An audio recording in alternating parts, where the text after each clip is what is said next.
जय हिंद दोस्तों, आप सभी लोगों का स्वागत है। और जो केजीएफ सीरीज़ हमारी चल रही है उसमें हम केमिस्ट्री को अभी कंटिन्यू कर रहे हैं। मैक्सिमम 3-4 वीडियोस और आएंगे और आप मान लीजिए कि अगर आपने ये केमिस्ट्री के सारे वीडियोस को देख लिया तो 90% क्या 95-99% तक अगर केमिस्ट्री से कोई क्वेश्चन पूछा जाता है तो वो आपका बिल्कुल सही होगा। अगर वो फिर भी आपसे सही नहीं हो पाता है तो फिर वो बहुत मुश्किल है कि जल्दी किसी से सही भी हो पाए, या फिर 1-2 क्वेश्चन के लिए आपको परेशान नहीं होना है। लेकिन 90% से अधिक अगर साइंस में केमिस्ट्री के सवाल आएंगे तो ये वीडियो से जितने अभी तक चल रहे हैं उनसे आपके वो सही हो पाएंगे, क्योंकि जो मोस्ट इंपॉर्टेंट पॉइंट होते हैं वहीं से एग्ज़ाम में फाइनल क्वेश्चन बनता है। और काफ़ी एनालिसिस के बाद इन पॉइंट्स को, इन नोट्स को तैयार किया जा रहा है। तो चलिए शुरू करते हैं। पिछली वीडियो में अगर आप लोगों ने नहीं देखा है, नाइट्रोजन और उससे बनने वाले जो यौगिक हैं, कंपाउंड हैं, किस पे उस तरह मतलब उससे जुड़े हुए कैसे सवाल पूछे जाते हैं, वो आप ज़रूर उस वीडियो को देख लीजिए, आपको काफ़ी आइडिया मिल जाएगा। और अब हम लोग देखते हैं मेटल्स और उनके द्वारा बनाए गए कंपाउंड्स यानी धातुएं और उनके द्वारा बनाए गए यौगिक को। देखिए, सबसे पहला ये सवाल है कि आपके सामने कुछ धातुएं दी हुई हैं 4 ऑप्शन में, और आपसे ये पूछा जा रहा है कि सबसे रिएक्टिव वाला कौन सा है, यानी निम्नलिखित में से कौन सी धातु सबसे अधिक प्रतिक्रियात्मक धातु है। तो देखिए, ऑप्शन है आपके पास सोडियम, दूसरा है पोटेशियम, तीसरा है कैल्शियम, चौथा है मैग्नीशियम। मैक्सिमम लोगों को, आप लोगों को पता होगा कि पोटेशियम सबसे अधिक रिएक्टिव होता है, तब सोडियम है, और उसके बाद जाके आपका कैल्शियम, मैग्नीशियम, ये सब रिएक्टिव होता है, यानी कि प्रतिक्रियात्मक धातु है जब हम ज़्यादा से कम में बढ़ते हैं। अब हम इसे थोड़ा सा डिटेल में देखते हैं, ताकि यहाँ से अगर आपका कोई भी सवाल पूछा जाए, जो कि हर 1-2 साल पे 1 से 2 सवाल पूछे ही जाते हैं केमिस्ट्री से, तो वो आपका बिल्कुल सही होना चाहिए। तो रिएक्टिविटी सीरीज़ हम पहले देखते हैं। देखिए, ये है रिएक्टिविटी सीरीज़, यानी प्रतिक्रिया मतलब कौन सा धातु ज़्यादा प्रतिक्रिया कर रहा है उसके हिसाब से हम उसे ऑर्डर में व्यवस्थित कर रहे हैं। सबसे अधिक कौन रिएक्ट करता है? पोटेशियम। पोटेशियम के बाद दूसरे नंबर पे कौन रिएक्ट करता है? सोडियम। उसके बाद है कैल्शियम, फिर है मैग्नीशियम, फिर है एल्युमिनियम, उसके बाद है जिंक। अब आयरन जो है वो नीचे है, फिर लेड है, फिर हाइड्रोजन आता है, तब कॉपर है, और फिर आपका ये मरकरी, सिल्वर और गोल्ड है। जब आपको इस सीरीज़ को पढ़ना होगा तो आप ऐसे बार बार ऐसे नहीं पढ़ेंगे सीरियल में, थोड़ा सा ऑप्शंस को तुलना करिए। जैसे आप ऐसे लिख लीजिए कि एक आपके पास ऑप्शन है सोडियम, एक आपके पास ऑप्शन है हाइड्रोजन, एक आपके पास ऑप्शन है सिल्वर, और एक आपके पास ऑप्शन है मरकरी। अब आपको इनमें से व्यवस्थित करना हो कि बताइए सबसे अधिक प्रतिक्रिया कौन सी धातु करती है, कौन सा जो मेटल है वो सबसे अधिक रिएक्टिव है। तो यहाँ पर आप सबसे पहले किसको लगाएंगे? सोडियम को। सोडियम को सबसे ऊपर रखेंगे, आप सबसे पहले रखेंगे, क्योंकि पोटेशियम के बाद सोडियम है, तो पोटेशियम और सोडियम दो सबसे पहले याद रहने चाहिए। उसके बाद आप इसमें से देखिए कि गोल्ड और सिल्वर कहाँ दिया है ऑप्शन में। तो गोल्ड तो यहाँ दिया नहीं है, वरना गोल्ड को आप सबसे नीचे लगा देते, और गोल्ड से भी कम रिएक्ट करता है प्लेटिनम।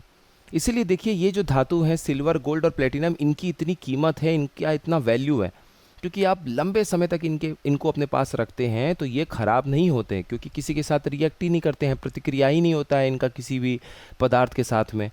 यहाँ तक कि हवा की मौजूदगी में भी ये जल्दी ख़राब नहीं होते हैं, इसीलिए तो इनकी इतनी कीमत भी है। अब यहाँ पर आपको ये नहीं दिख रहा है कि गोल्ड का है, लेकिन सिल्वर आपको दिख गया, तो सिल्वर को आप सबसे अंतिम में रखेंगे। तो सबसे पहला ऑप्शन इन 4 में से रखेंगे सोडियम, चौथे पे रख देंगे सिल्वर को। अब आपको तुरंत याद आना चाहिए कि सिल्वर, गोल्ड और प्लेटिनम के ऊपर मरकरी था, तो मरकरी को आप यहाँ पर तीसरे पे रख लीजिए, और हाइड्रोजन जो है वो सिल्वर और मरकरी से ज़्यादा रिएक्टिव है। इस तरीके से आपको इनको पढ़ना है, 2-4 बार, 6 बार बीच बीच में रिवाइज करेंगे, बहुत अच्छे से ये सवाल हो जाएगा। फिर भी हम इसके और गहराई में जाते हैं। अब हम देखते हैं reaction of metals with solution of other metal salts, यानी एक धातु अन्य धातुओं के लवण के साथ कैसे प्रतिक्रिया करता है, थोड़ा सा हम उसको डिटेल में समझेंगे। देखिए, जब एक ज़्यादा प्रतिक्रियात्मक धातु यानी कि एक ज़्यादा रिएक्टिव मेटल उससे कम के प्रतिक्रियात्मक धातु यानी कि उससे कम के रिएक्टिव मेटल के सॉल्ट यानी लवण के घोल के साथ प्रतिक्रिया करता है, तो जो ज़्यादा प्रतिक्रियात्मक धातु है वो कम प्रतिक्रियात्मक धातु को उसके सॉल्ट लवण से विस्थापित कर देगा, डिस्प्लेस कर देगा। यानी ये आपके सामने एक फार्मूला है M1 + M2B। M2B aqueous AQ का मतलब क्या हो गया कि जो सॉल्यूशन है आपका, मतलब ये कहीं ना कहीं आपका पानी, किसी लिक्विड, उसके सॉल्यूशन में ये इसके लवण को बनाया गया, तैयार किया गया है। अब यहाँ पर जो ये मेटल था M1, अगर ये इससे ज़्यादा रिएक्टिव है M2 से, या M2 ये जो अपना सॉल्ट है इससे ज़्यादा प्रतिक्रिया करने वाला कोई धातु मौजूद है रिएक्शन में, तो वो इसको इसके सॉल्ट के जगह से हटा देगा। और देखिए M1 अब M1B हो गया और M2B की जगह ये M2 हो गया। यानी यहाँ M1 जो धातु है वो M2 धातु से ज़्यादा प्रतिक्रियात्मक है, ज़्यादा रिएक्टिव है, तथा M2B जो धातु है वो M2 का लवण सॉल्ट है। M2B जो यहाँ पर है वो M2 जो धातु है उसका सॉल्ट है। ऐसे प्रतिक्रिया को विस्थापन अभिक्रिया या विस्थापन प्रतिक्रिया यानी डिस्प्लेसमेंट रिएक्शन जिसे हम इंग्लिश में बोलते हैं कहा जाता है। उदाहरण देखते हैं, तब हमें समझ में आएगा कि हम क्या बातें करने की कोशिश कर रहे हैं। देखिए सबसे पहले आप आयरन को लीजिए। आयरन का कॉपर सल्फेट के घोल के साथ जब प्रतिक्रिया होगा, ठीक है, वो हमें देखना है। तो जब लोहे की कीलें आयरन नेल को कॉपर सल्फेट के घोल में डुबा कर रखा जाता है तो लोहा जो है वो कॉपर को विस्थापित कर देता है और सॉल्यूशन जो आपको देखने को मिलता है, घोल जो देखने को मिलता है वो आयरन सल्फेट का मिलता है। तो जैसे मान लीजिए कि ये है मेरा एक बर्तन जो आपका लैब में होता है, कोई बीकर ले लीजिए, कोई एक डिब्बा ले लीजिए, उसमें ये मान लीजिए आपकी कॉपर सल्फेट का सॉल्यूशन है CuSO4 का। यहाँ पर आपके पास एक लोहे की किल है, लोहे की किल है, उसको आपने लोहे की किल को इसमें रखा। थोड़ी देर के बाद क्या होगा कि लोहे की किल में तो आयरन है Fe, ये इस घोल यानी सॉल्यूशन में जो कॉपर सल्फेट का कॉपर है उसको रिप्लेस करेगा, उसको हटाने की कोशिश करेगा इस घोल या सॉल्यूशन से। और उसके बाद क्या होगा, उसके बाद जो हमें सॉल्यूशन में बदलाव, घोल में बदलाव नज़र आएगा वो इसकी वजह से आएगा क्योंकि अब ये कॉपर सल्फेट ना होके फेरस सल्फेट हो जाएगा और जो कॉपर है वो आपको देखने को मिल जाएगा अलग से। इसी चीज़ की यहाँ पे बात हो रही है। इस प्रतिक्रिया में आयरन कॉपर से अधिक प्रतिक्रियाशील है, जैसा कि हमने ऊपर रिएक्टिविटी सीरीज में भी देखा है। सबसे ज़्यादा क्रियाशील धातु बहुत तेज़ी से प्रतिक्रिया करता है, जबकि सबसे कम क्रियाशील धातु, सबसे कम रिएक्टिव मेटल या तो बिल्कुल ही कोई रिएक्शन नहीं करता है यानी प्रतिक्रिया नहीं करता है, या फिर विशेष परिस्थितियों में ही वह प्रतिक्रिया करता है। जैसे कि एग्जाम्पल है पोटेशियम, जो कि सक्रियता श्रेणी यानी जो रिएक्टिविटी सीरीज में है उसमें सबसे ऊपर है, सबसे ज़्यादा तेज़ी से प्रतिक्रिया करता है, जबकि सोना तथा चांदी जो कि सक्रियता श्रेणी में सबसे नीचे है बिल्कुल ही प्रतिक्रिया नहीं करता है। सोने तथा चांदी का यह भी गुण है कि जिसके कारण इन धातुओं का उपयोग जेवर बनाने में किया जाता है, क्योंकि ये प्रतिक्रिया करते नहीं, खराब होते नहीं, और इसलिए इनका जो यूज़ है वो हम ज्वेलरी, जेवर बनाने में करते हैं। यही बात यहाँ पे इंग्लिश में लिखी हुई है कि द मोस्ट रिएक्टिव मेटल्स, जो रिएक्ट करते हैं बहुत ज़्यादा, और जो लीस्ट रिएक्टिव मेटल्स हैं या तो वो रिएक्ट ही नहीं करते हैं या तो वो किसी विशेष परिस्थिति में रिएक्ट करते हैं। जैसे कि पोटेशियम रिएक्टिविटी सीरीज में सबसे ऊपर आता है, वो गोल्ड और सिल्वर की तुलना में ज़्यादा रिएक्ट करता है, ज़्यादा प्रतिक्रिया करता है। जो रिएक्टिविटी सीरीज में सबसे नीचे पे आते हैं या तो प्रतिक्रिया ही नहीं करते हैं या तो बहुत कम करते हैं। इसी सोने और चांदी के क्वालिटी के लिए, क्योंकि वो ख़राब नहीं होते, किसी दूसरे पदार्थ या हवा के मौजूदगी में बहुत ज़्यादा प्रतिक्रिया नहीं करते हैं, रिएक्ट नहीं करते हैं, इसलिए हम उनका उपयोग ज्वेलरी बनाने में या फिर जेवर बनाने में भी करते हैं। चलिए अब दूसरे सवाल पर आते हैं। देखिए ये यूपी आर प्री 2013 का सवाल है कि कौन सा केमिकल है जो आपका खाने पीने की जो वस्तुएं हैं उसके प्रिजर्वेशन, संरक्षण के लिए काम आता है। खाने योग्य वस्तुओं के परिरक्षण के लिए प्रयुक्त जो रसायन है वो कौन सा है, ये हमें बताना है। ये 4 आपके सामने ऑप्शन है, इस ऑप्शन को दोनों तरफ से दिखा देते हैं। ये देखिए, तो इसमें है सोडियम क्लोराइड, कॉस्टिक सोडा, उसके बाद है सोडियम बेंजोएट और है गंधक का अम्ल। गंधक का अम्ल मतलब कि सल्फ्यूरिक एसिड। तो इसका आंसर क्या हो जाएगा, सोडियम बेंजोएट। अब देखिए जो खाद्य उद्योग है ना, फूड इंडस्ट्री, उसमें सोडियम बेंजोएट का उपयोग हानिकारक बैक्टीरिया जैसे कि खमीर है, ईस्ट है और फफूंदी है, ठीक है, मोल्ड है, इन सब के लिए आपका यूज़ होता है। साथ ही साथ ये जैसे फंगस हो गया, इन सब को रोकने के लिए, इनके नुकसान को रोकने के लिए इसका प्रयोग किया जाता है। खाने पीने की चीज़ों में किसका प्रयोग किया जाता है, सोडियम बेंजोएट का। देखिए यह रंग, स्वाद, पीएच वैल्यू, पीएच मान हमने पिछले वीडियो में देखा था, एक बार आप लोग उसको दोबारा से देख लीजिएगा, आपका कॉन्सेप्ट बहुत अच्छा हो जाएगा, वहाँ से हर बार सवाल आता है। तो रंग, स्वाद, पीएच और बनावट में बदलाव को धीमा करने या रोकने में मदद करके भोजन में ताजगी बनाए रखने में भी ये मदद करता है, इसीलिए हम सोडियम बेंजोएट का प्रयोग करते हैं। तो अब क्वेश्चन जो है वो आपके कई सारे स्टेटमेंट के रूप में भी पूछे जाने लगे हैं, तो वहाँ पर आपको ये चीज़ ध्यान देना है कि इस तरह का स्टेटमेंट या एजर्शन रीजन दे तो आपका ये सही हो जाएगा जो कारण यहाँ पर दिया हुआ है। अब एक सवाल यहाँ पर ये है, फिर से यही जो सवाल है देखिए, फिर से रेवेन्यू इंस्पेक्टर के तौर पे भी 2015 में पूछा गया कि कौन सा ऐसा पदार्थ है जो कि फ्रूट जूस के संरक्षण के लिए काम आता है।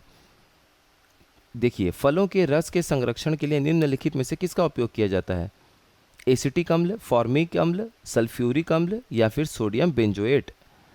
फिर से ऑप्शन देखिए, एसिटिक अम्ल, एसिटिक एसिड, फॉर्मिक एसिड, गंधक अम्ल, गंधक अम्ल मतलब सल्फ्यूरिक एसिड, और या सोडियम बेंजोएट। जैसा हमने ऊपर देखा था, इसका आंसर क्या हो जाएगा? Sodium benzoate. और एक्सप्लेनेशन अगर आप लोगों को देखना होगा तो यहाँ पे डिस्कस हो चुका है, आप लोग ये इसको पढ़ लीजिएगा फिर से। चलिए बढ़ते हैं अपने अगले सवाल की तरफ। अब बेकिंग सोडा जो है वो किसका कॉमर्शियल नाम है? ये सवाल आया था कि बेकिंग सोडा किसका व्यावसायिक नाम है।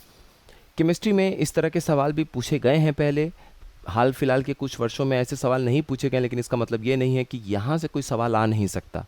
इस बात का आप लोगों को ध्यान देना है। बेकिंग सोडा जो है वो किसका कॉमर्शियल नेम है? बेकिंग सोडा किसका व्यावसायिक नाम है? Sodium carbonate, sodium borate, sodium bicarbonate या सोडियम थायोसल्फेट। तो इसका आंसर क्या हो जाएगा बेकिंग सोडा का? Sodium bicarbonate. और ये सवाल कहाँ पूछा गया था? ये असिस्टेंट कंजर्वेटर ऑफ फॉरेस्ट जो सहायक वन संरक्षक का पेपर होता है यूपीपीएससी का, उसमें ये सवाल आपको पूछा गया था। तो इसका आंसर क्या हो जाएगा? Sodium bicarbonate. अब हमें सिर्फ इस प्रश्न का उत्तर जान लेना ही काफ़ी नहीं है, हम और भी ऐसे केमिकल के बारे में जानेंगे जिनका कॉमन नाम, जो कुछ सामान्य नाम है वो कुछ और है, और रासायनिक नाम जो केमिकल नेम है वो उनका कुछ और है। चलिए देखते हैं ऐसे केमिकल को। सबसे पहले आपके सामने लिखा है एसिटाइल सैलिसिलिक एसिड, ठीक है, एसिटाइल सैलिसिलिक एसिड, इसको हम क्या बोलते हैं? एस्पिरिन बोलते हैं। एस्पिरिन का प्रयोग कहाँ किया जाता है? एक बार कमेंट सेक्शन में ज़रूर बताइएगा। सोडियम हाइड्रोक्साइड को हम कॉस्टिक सोडा कहते हैं, तो कहीं भी आपको कॉस्टिक सोडा ये शब्द नज़र आएगा तो समझ जाइएगा कि कॉस्टिक सोडा हम किसको बोलते हैं? सोडियम हाइड्रो ऑक्साइड को, NaOH को। उसके बाद है सोडियम कार्बोनेट। सोडियम कार्बोनेट मतलब Na2CO3, ठीक है। सोडियम कार्बोनेट को हम क्या कहते हैं? वॉशिंग सोडा, साफ़ सफाई के लिए जो हमें यूज़ करते हैं। कॉपर सल्फेट का सॉल्यूशन अगर आप देखेंगे तो नीले रंग में होता है। टेस्ट ट्यूब जो आप लोग लैब में यूज़ करते थे साइंस के एक्सपेरिमेंट के समय में, वहाँ पर आप नीले रंग का एक सॉल्यूशन देखते थे अपने टेस्ट ट्यूब में, तो वो आपका क्या होता था? Copper sulphate. और जब आप उसमें, जब भी हमने ऊपर एक रिएक्शन देखा है, आप उसमें थोड़ी सी जंग लगी हुई या फिर लोहे की कील को बहुत देर तक डुबोए रहते हैं तो वो हरे रंग का हो जाता है, क्योंकि अब वो सॉल्यूशन हो जाता है फेरस सल्फेट FeSO4 जो कि हरे रंग का होता है, और कॉपर सल्फेट नीले रंग का होता है। इसीलिए इसको ब्लू विट्रियोल या फिर नीला थोता बोलते हैं। फेरस सल्फेट, जैसा कि भी हम लोगों ने ऊपर बात किया, ये हरा विट्रियोल, ग्रीन विट्रियोल कहलाता है। और जो जिंक सल्फेट होता है, ये इंपॉर्टेंट, इसको ध्यान रखिएगा, इसको वाइट विट्रियोल कहते हैं, जिंक सल्फेट को। सल्फ्यूरिक एसिड को हम लोग गंधक का अम्ल भी बोलते हैं। ये होता है विट्रियोल का तेल, ऑयल ऑफ विट्रियोल जिसको हम कहते हैं, वो क्या होता है? Sulphuric acid. कैल्शियम ऑक्साइड की हम बात करते हैं तो कैल्शियम ऑक्साइड CaO को ही हम क्विक लाइम कहते हैं, क्विक लाइम। अक्सर ये सवाल पूछ दिया जाता है तो आप इसको सही करिएगा। उसके बाद होता है कैल्शियम हाइड्रोक्साइड को कहते हैं बुझा हुआ चूना। उसके बाद कार्बोक्सिल क्लोराइड को क्या बोलते हैं? फॉस्जीन। तो ये जो फॉस्जीन है ये क्या है? कार्बोक्सिल क्लोराइड, ठीक है। कार्बोक्सिल क्लोराइड को फॉस्जीन कहते हैं। मीथेन को क्या कहते हैं? मीथेन को हम लोग बोलते हैं मार्श गैस। मार्श गैस क्यों बोलते हैं? क्योंकि देखिए, जो भी चीज़ें सड़ रही होती हैं या दलदल वाली जगह पे होती हैं, जहाँ पर आपके पेड़ पौधे ये सब सड़ते हुए नज़र आते हैं, वहाँ पर आपको जो गैस का रिसाव होता है, गैस का उत्सर्जन होता है, इमिशन होता है, वो होता है आपका कौन सा? मीथेन। इसीलिए उसे हम मार्श गैस भी बोलते हैं। उसके बाद हमारे पास है हाइड्रोक्लोरिक एसिड HCl, इसे हम क्या बोलते हैं? Muriatic acid. बहुत बार सवाल आया हुआ है, इसको आप लोग ध्यान रखिएगा। उसके बाद है क्लोरोपिक्रीन, देखिए क्लोरोपिक्रीन, ठीक है, ये होती है टीयर गैस, जिसे हम कहते हैं आंसू गैस। अभी हमने लाफिंग गैस तो पीछे पढ़ा था कि जो नाइट्रस ऑक्साइड है N2O, इसको हम लोग बोलते हैं, हंसने वाली गैस होती है ना लाफिंग गैस। आंसू गैस क्या होता है? क्लोरोपिक्रीन। उसके बाद है कैल्शियम सल्फेट। अब देखिए यहाँ पर आपको ये ध्यान देना है, जिप्सम और प्लास्टर ऑफ पेरिस में क्या अंतर है। जब कैल्शियम सल्फेट के साथ 2 मॉलिक्यूल पानी का भी होगा, यहाँ पे आप देख रहे हैं 2 अणु पानी का भी होगा, तो ये हो जाएगा जिप्सम। और जब आप इसको हीट करेंगे और ये 2 मॉलिक्यूल से अब हाफ मॉलिक्यूल वाटर का हो जाएगा, calcium sulphate dot half H2O, तो ये कहलाता है प्लास्टर ऑफ पेरिस। ये दोनों डिफरेंस है जिप्सम और प्लास्टर ऑफ पेरिस में। तो आज यहीं तक कंप्लीट रखते हैं। कल और एक इम्पॉर्टेंट इसमें कुछ 2-3 क्वेश्चन है जो हम डिटेल में देखेंगे। उसके बाद ये टॉपिक आपका लगभग कंप्लीट हो जाएगा। और 2 और इम्पॉर्टेंट कुछ वीडियोस और आएंगे, 3 से 4 वीडियोस कम से कम। वहाँ पर हम अगले 2 पार्ट में और कंप्लीट कर लेंगे और केमिस्ट्री आपकी लगभग कंप्लीट हो जाएगी, जिसमें हम विविध प्रकार के जो सवाल आए हुए हैं उनको भी डिटेल में देखेंगे, मिसलेनियस को। अगर PDF आप लोगों को इस वीडियो की चाहिए होगी तो आप लोग ज्वाइन कर लीजिएगा मेन टेलीग्राम चैनल जय हो स्टडी का। वहाँ पर आप लोगों को ये मिल जाएगा, या जय हो स्टडी वनडे एग्ज़ाम्स को भी आप ज्वाइन करते हैं तो वहाँ पर भी आप लोगों को इससे रिलेटेड PDF मिल जाएगा। तो आप अच्छे से आप लोग पढ़ाई करते रहिए। मिलते हैं फिर नेक्स्ट वीडियो में। आप सभी लोगों का बहुत बहुत धन्यवाद।